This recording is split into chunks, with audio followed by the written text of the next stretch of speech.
Македонските енергетски капацитети оставени опустошени, а состојбата со хидросистемите на критично ниво.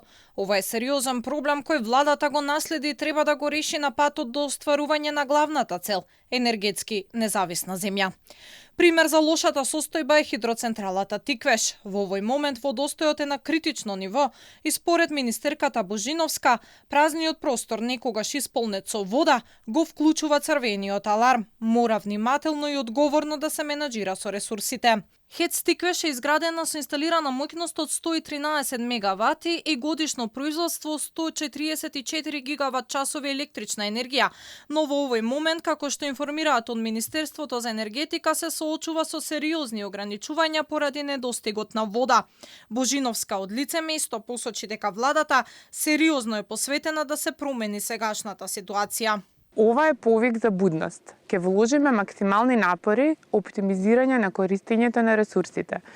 Ке се занимаваме со тоа зошто ни се опустошени македонските енергетски капацитети. Јас знам дека со чесен пристап, со макотрпна работа може да се промени сегашната слика и нема да се откажам ниту јас, ниту оваа влада од намерата Македонија да биде енергетски независна земја.